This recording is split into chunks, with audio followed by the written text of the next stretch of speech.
Okay, so today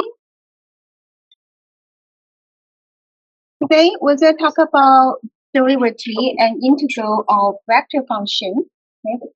So it sounds familiar to you guys, derivative and integral, right? And those are, remember from calculus 1 and 2, right? So this is going to connect us with what we learned in the past. First, we're going to talk about derivative. The derivative of a vector function R is defined in much the same way as for real value function. So remember the R here is a vector function. Okay, for vector function, what will be the domain? The domain is a subset of R. Okay, so the input will be T, and T will be real numbers. And what will be the output of this vector function R? Just now remember, is a set of vectors, right? So it's RT, a connection of RT, right?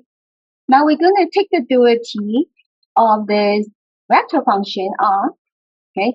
And we get dr dt. Remember this notation is differentiate with respect to T. T is the independent variable. So R prime of T, okay, this two notation. What will be the definition of this? The limit definition of this? Limit. Do you guys remember how did we define that before in the past?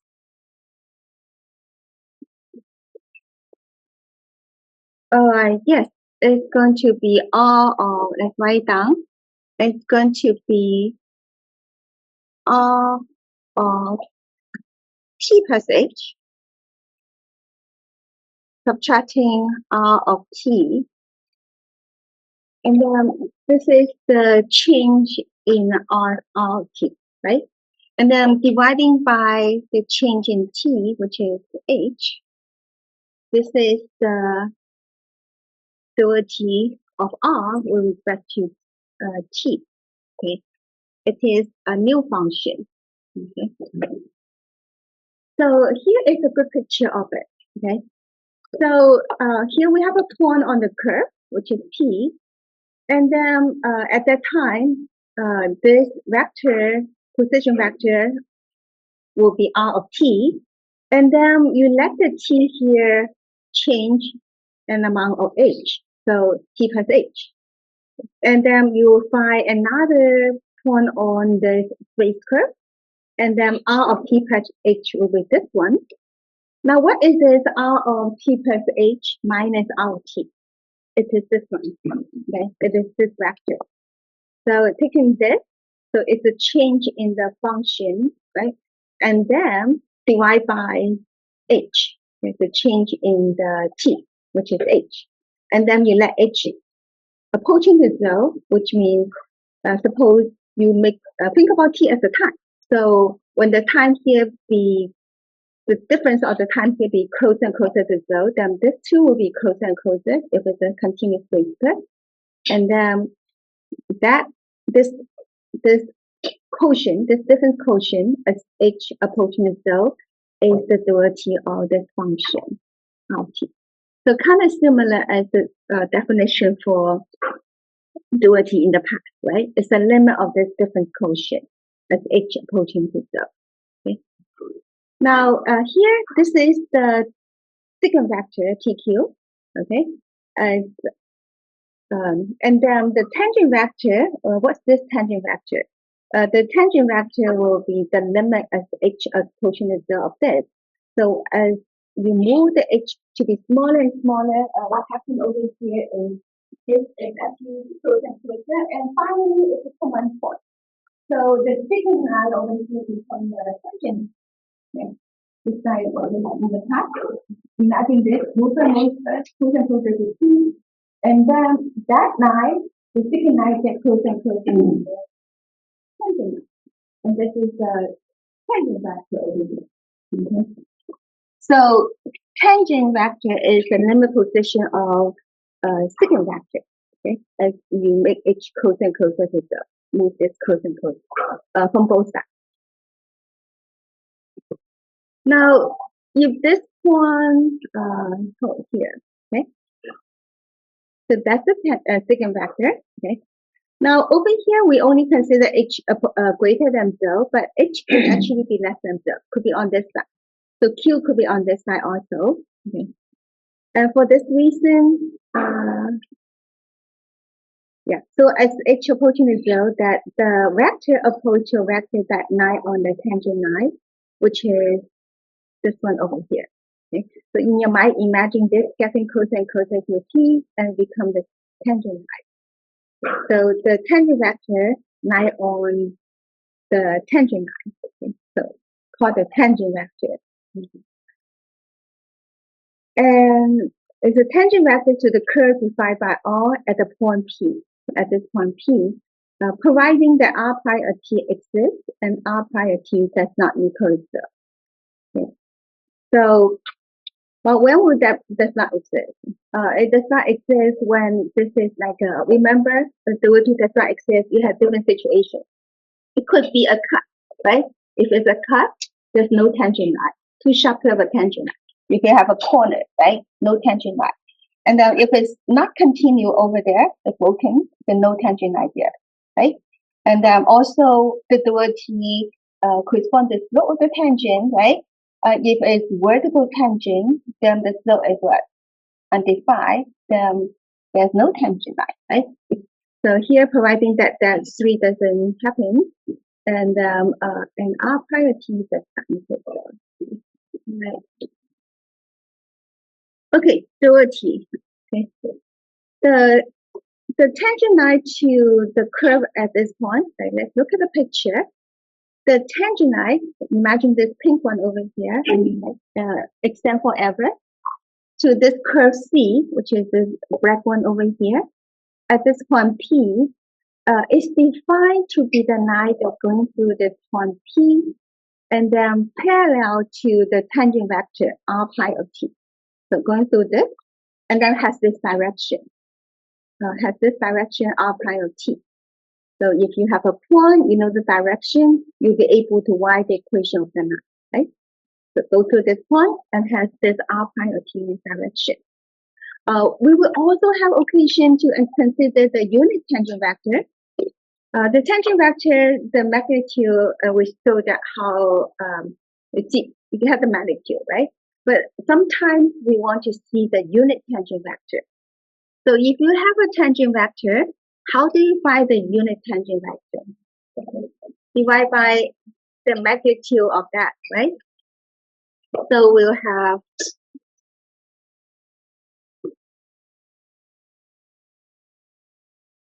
R pi of T.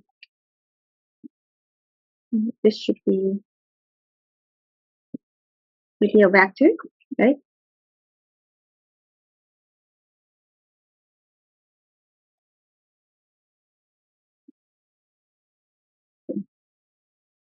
So that's the tangent vector right here.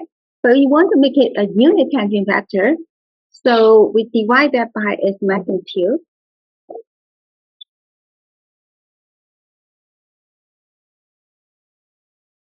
Then this is called a unit tangent vector. How do you imagine this? So you just take the tangent vector and then divide by its magnitude. So will be, think about this one here, scale down to a unit, okay?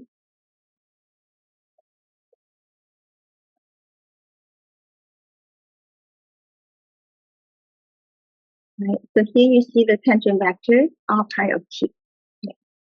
And that tangent vector is actually the same as this.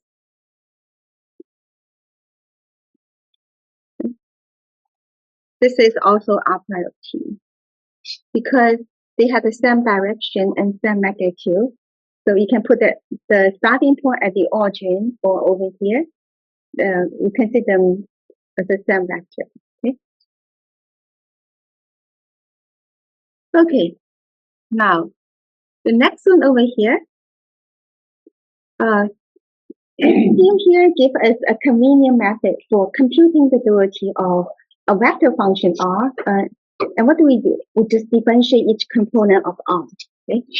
So if this vector function has three components, okay, then if all the component functions are differentiable, then what will be r prime of t? Anyone? The first component will be what? F prime of t, right? And then the second one will be v prime of t. And then the last one is h prime of t. And then if you're using the IJK notation, this is something.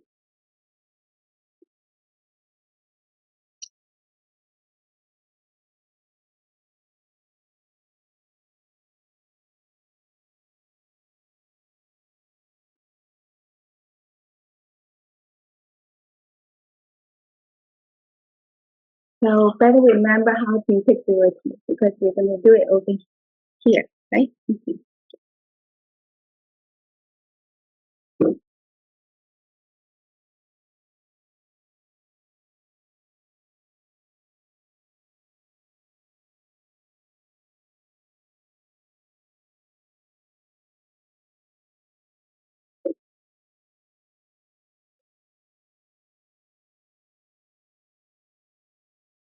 Right.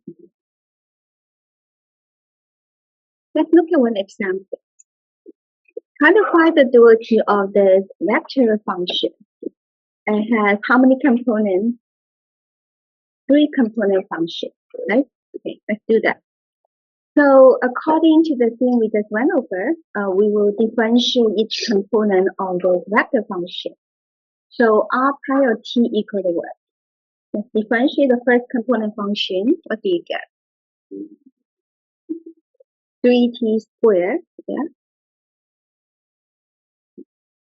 I, and then what? The second component function, let's differentiate that. What kind of rule do you need to use when you differentiate it? Huh? Product rule. It is the product, right? Okay. So over here, this one here is the product of t of e to the negative. So when you differentiate that with respect to t, that will be equal to using the product rule. Now what do we get? Differentiate t is get 1 and then get e to the negative t. And then adding t times, what's the duality of e to the negative t? E to the negative t times what? Negative 1, right? So we're going to change this into a minus, right? Like that. So that's the duality of this using the product rule.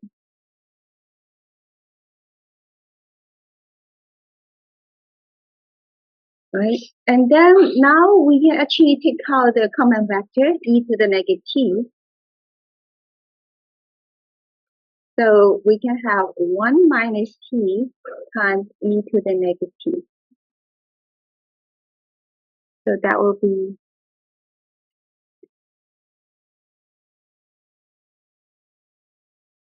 so that's the duality of the second component function using the product.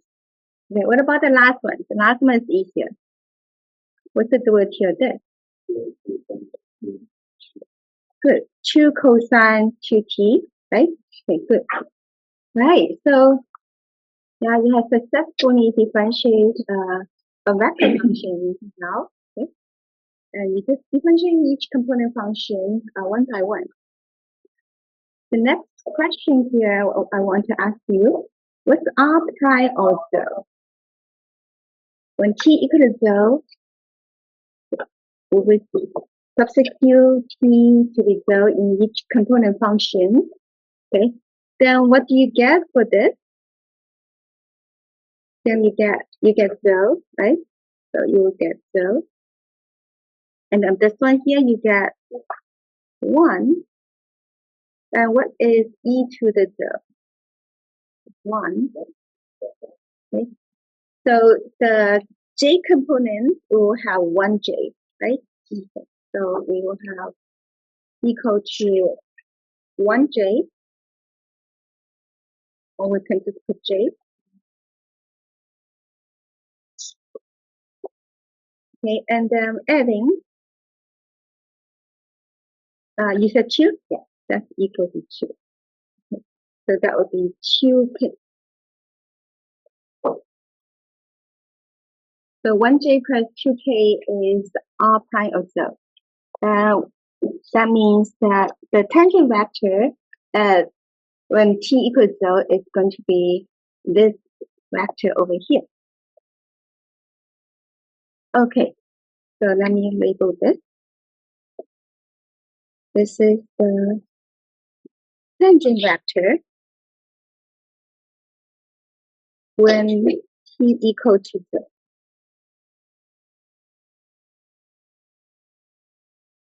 All right, the second part over here, find the unit tangent vector at the point when t equal to 0. Okay? So that is the tangent vector already when t equals 0. The second part here, we just need to find the unit tangent vector. Okay? So we get this r prime of 0 is this one. Then the unit tangent vector at this point, well, how do you know it's at this point? How do you know that point? How do you know at this point? Because when t equal to 0, right, then you will substitute that into each component function over here. When t equals 0, 1 plus tq will be 1. Yeah, so r of 0. So here will be 1, right? So the first component is 1. And then this one here will be what? 0 or 1? 0, yeah. 0 times anything is 0. So 0, okay? And then the last one, sine of 0. Sine of 0 is also 0, right? So when t equal to 0, then this will be 1, 0, 0. So we know that, yeah, at this point, this one here is a vector. Oh, yeah, angle bracket, you're right. So both angle bracket over here. Okay, so that's a vector.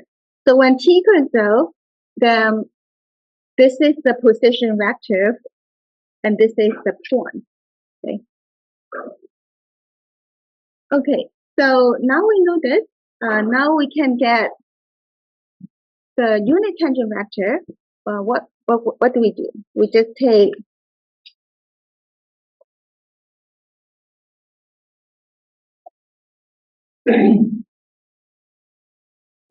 the tangent vector and then divide by the magnitude of it, right?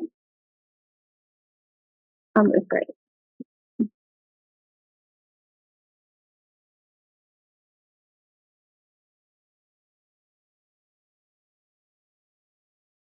But the one that we had before was what was the vector? So that was j plus 2k, right? That is the tangent. That's the tangent vector. And what's the magnitude of this? Square root of 1 plus 2 squared. So finally, so that's going to be square root of 5. So it's going to be 1 over square root of 5 j plus 2 over square root of 5k. So that's the unit tangent vector.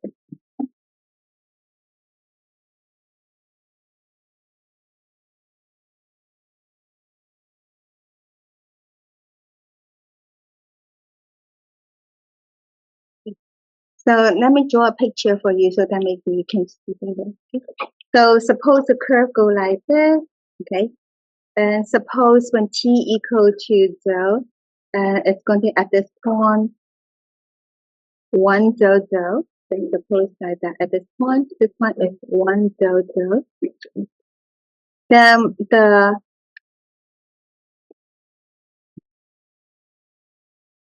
tangent vector will go this way, okay? And then the unit tangent vector, it just scales this down to a unit length. Make the magnitude, make it to be equal to 1, okay? Okay.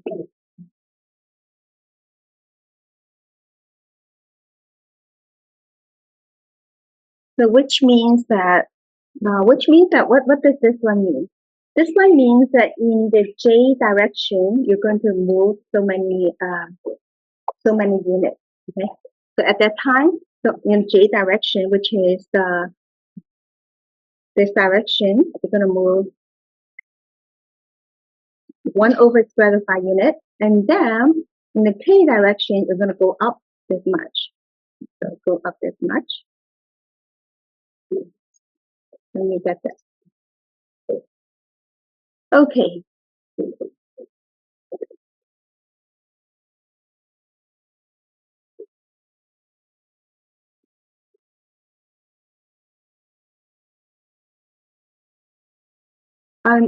Notice the notation for that one right here. Okay, it's a T. Okay, this one here for unit tangent vector.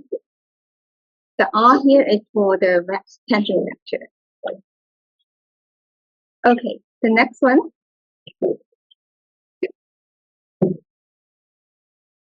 So for real value function, the second derivative of a vector function is the derivative of the first derivative, right? So if we have the vector function, what will be the second derivative? Let's take a look here. To get to the second derivative, first you have to get the first derivative, right? Just like when you eat rice, you have to eat the first bowl of rice before you eat the second bowl, right? So that is r prime of t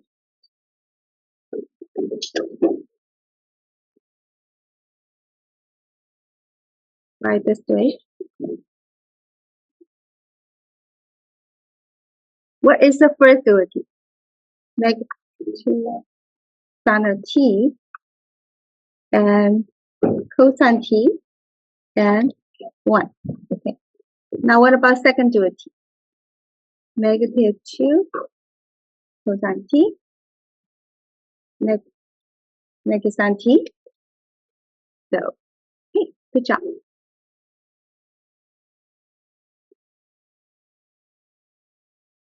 Now, so we're kind of familiar to taking derivative, right? So now we have some differentiation rule for vector function. Kind of similar to the differential rule we had before, okay? Except now the functions here are vector function. So this one says that the sum rule still holds. The product rule here still holds, right? And then the constant model rule, okay? And then this is also a product rule, except what's the difference between this number 3 and number 4? This function, this product here is what? It's a product of a real value function. F of t is a real value function. With this one here will be what? A vector value function. Okay, so let me write it down for you. So this one here is a real value or scalar function. Okay, let me just put a scalar function. Scalar, which means real value function.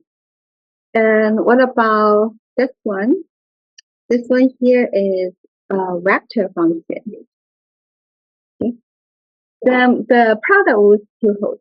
And then this one here, this is a vector value function. Both of them are vector functions. And the product will still hold. Oh, actually, also there's also different here. This one here is what kind of product here? It's a dot product. Okay. The dot product here, this one still holds. And this one here is what? the cross product. That's beautiful. Okay. And this one here is the composite of, this one here is a vector function, right? And then the inside here is a scalar function. Okay. And when you compose it this way, and then you also get, you can apply the chain rule here. Okay. Differentiate the outer function, evaluate at the inner, and then take the derivative of the inner function. So this is the chain rule. Okay. Question over here? Right. Now let's try to differentiate this. And actually put the rule that we're going to use, the property right above here to remind you.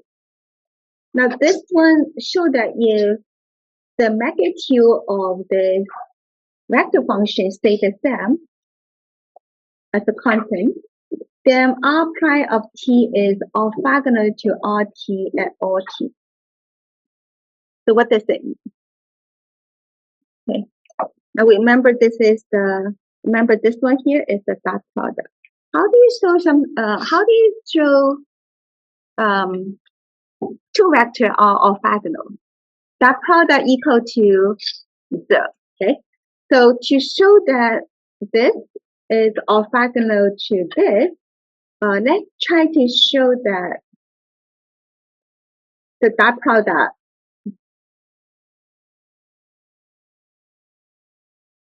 is equal to 0. Okay. So if I can show that the dot product of these two are equal to 0, then I show that they are orthogonal. Okay. So let's take a look at the dot product. Okay. So we have R prime of t. Okay, let me write here. So we're trying to show that R prime of t started with R of t is equal to 0. Okay. How do we do this? Okay, let's start with what we are given. Okay, from what we got, and we try to arrive this. Okay, so we have this is a constant. Okay, so and then we try to have a dot product. So how about we think about this? This one here started with itself first. Why do we want to do this? Because that way, later on, I can actually differentiate that using this rule right here. Maybe I will get the derivative times this, right? So let's do this dot here over here. Now, if a vector started with itself, how is that related to the magnitude? That is the magnitude square. That's the square of the magnitude, right? Remember, if you take the dot product, you square each component and you add them up, right? So a vector here started with itself is the square of the magnitude, okay? Then what's the square of this magnitude? If that's equal to c, that's equal to what? C squared. Yes, you got it. Okay, so that's equal to c squared, which is a constant, right? Okay, so it is a constant.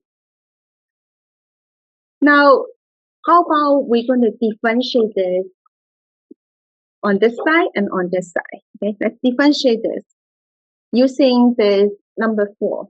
Okay, so we're going to differentiate this with respect to t.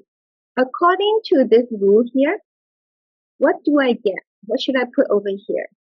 R prime, right? Okay, R prime of t,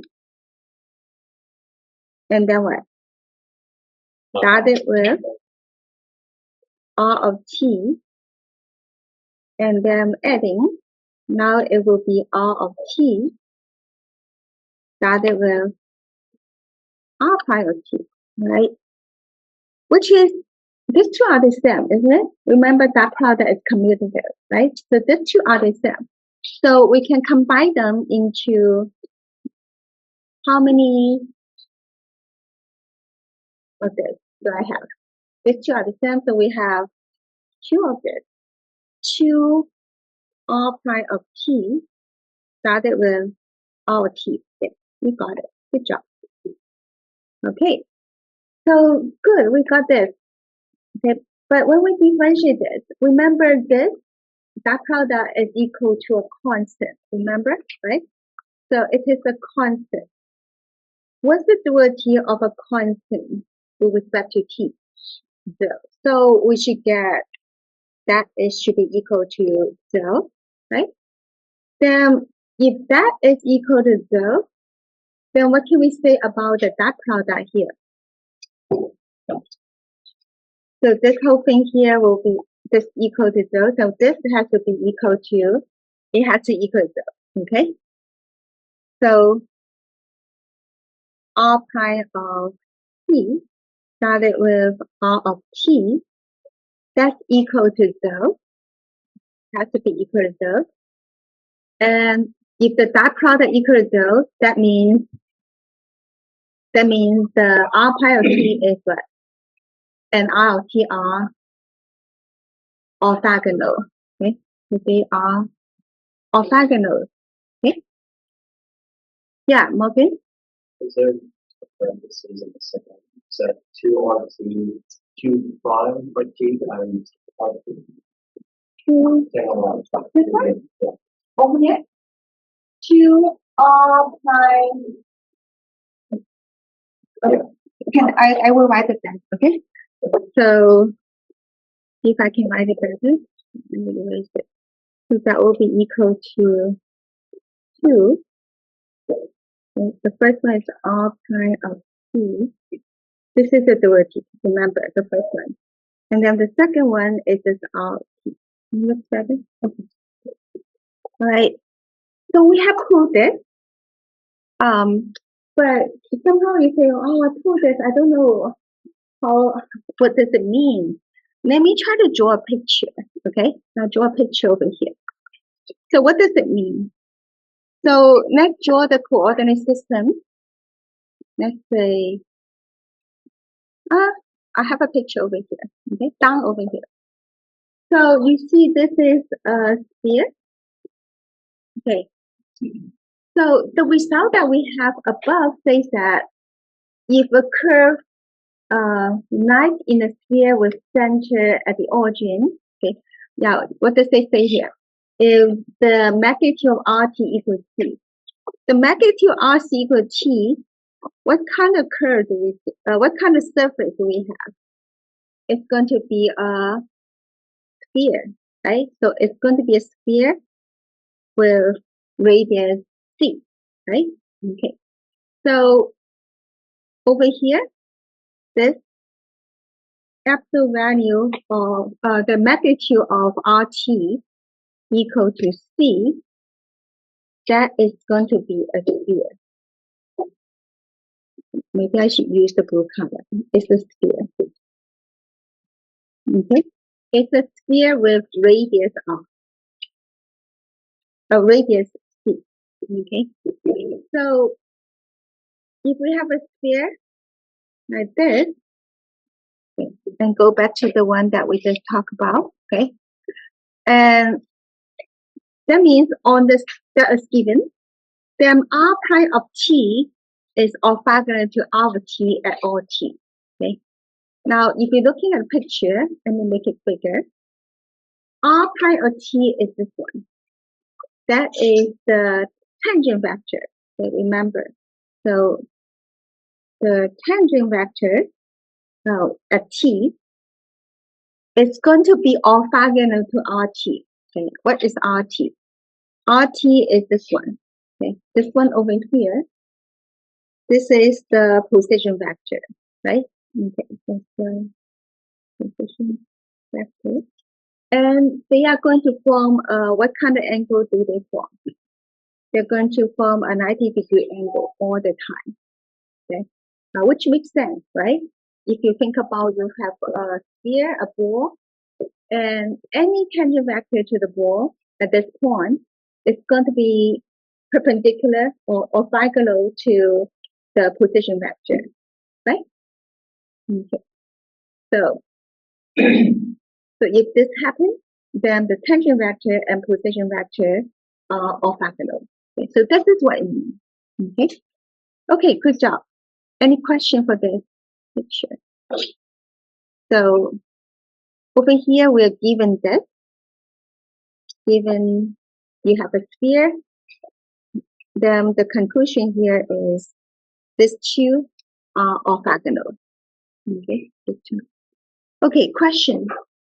Okay, next we're going to talk about integrals. Now this is a whole bunch of things. Maybe I ask someone to read this. Can I ask Antonio, could you read this from here to here? Okay, great. Okay, and you can stop them. Okay, so remember when we get the definite integral before, we use the Riemann sum, right? So similarly for integral of the vector function, we also can do the Riemann sum. And that can break down into limit of Riemann sum of each component function there. Okay, and so when you integrate a vector function, you just integrate each component one by one. Okay, so don't be too complicated. You just integrate each one by one, each component. Okay, so we can evaluate an integral vector function integrating each component function. So you can differentiate that one by one, integrate that one by one. Okay, so right. Now we can extend the fundamental theorem of calculus to continued vector function as follows. Do you guys remember the fundamental theorem of calculus in the past? At the time, how does it look like? A puppy. So it was the integral of f, say ft dt, and t go from a to b. That's equal to what? The anti-duality of this, right? Okay, and evaluate f where? B, right? And then subtracting, yeah, evaluate at A, right? So you just need to find anti-duality of this function and then evaluate at the upper and then subtracting that evaluate at the lower, right? So that was the fundamental theme of calculus that you were familiar in the past, okay? So today we're going to extend that to vector function. You can also do a similar thing. So what do? You find anti-duality, right? So you find anti-duality with vector function, evaluate at the upper, subtracting that evaluate at the lower. Okay. So the big R here is an anti-duality at the small r. Okay.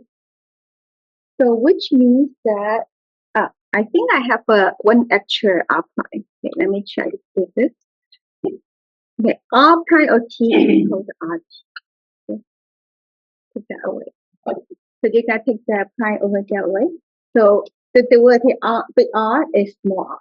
Okay. So we use this notation that remember in the past. So if you take away the upper and lower limit, okay, we can use that as the notation for anti. Okay. So that's called indefinite integral. Okay. And it's also notation for anti-duality. That's not what we have in the past. Okay, let's try some example to get a little bit comfortable with this new concept, right? The new vector function integral, right? Okay, so let's try this. We're given this vector function. Now we're going to find this integral sign here. You can think about it as the anti-duality, right? Let's try to find anti-duality. So what should we do? It has three component functions, and what do? We will just integrate each component, right, one by one. Okay. So the first one here, what should I put? Integral of, yeah, so that will be 2 cosine t. Here, integral of sin t, integral of 2t. Okay, now let's see how good you are in taking anti-duality, right? Or bring back the memory, right? Anti-duality of 2 cosine t is what? 2 sin t, right? 2 sin t. Yeah, you got it. Good job. Okay, anti-duality of sin t, negative cosine t. Wow, very nice. Okay, and anti-duality t squared. Okay, good job. And then don't forget to add a constant, but this is not just a scalar constant. You see, I put an arrow on top. This is a vector. So it's a constant vector. Okay, so it is a vector. Okay? It's a vector, the constant vector. So this is the constant vector here has actually 3 components, x, y, and z components, but each component will be constant, remember, okay? So don't forget to add a constant vector at the end. It's a vector constant. All right, next one. Now we want to, well, this is the anti-duality, this vector function. Now we want to find this integral. Okay, this is the definite integral now. It's going from 0 to power 2. So we're going to evaluate this result here, and t go from 0 to power 2, right? So let's just put down the result we have, which is going to be 2 sin t I minus cosine tj plus t squared k. And now what do? Substitute pi over 2 in it, right? What's sine of power 2? 1. Yeah. Cosine power 2? 0. Okay, good. Okay, and then this one here, so this one here will be, you get a 2 here, and this one here you get 0. Yeah, you get 0. Okay, let's do it. Okay, let me write it down. So you will have, substitute here, so you get 2i and 0 here, and then we'll get pi squared over 4k, right? Now subtracting what? Subtracting, substitute 0 here, 0, and here will be what? 1, and then that's negative 1, right? Good. So it's negative 1j, and then what? 0. Okay? Then put this together, then you'll get, yeah? Morgan, you have a question? In seeing these, we have putting one C vector and L of that, and Do you? In Cengage, right? Okay. This one here is in definition over there. That's same for the general anti-duality. You need to see that. Yeah. You need to put a vector C. Remember when you enter the vector, you use the calcat. Use the vector one. Let's do that. This one here is the second integral. There's no C here. Okay. So that one you need to have to input this constant vector. Okay. All right. So we're done with 13.2.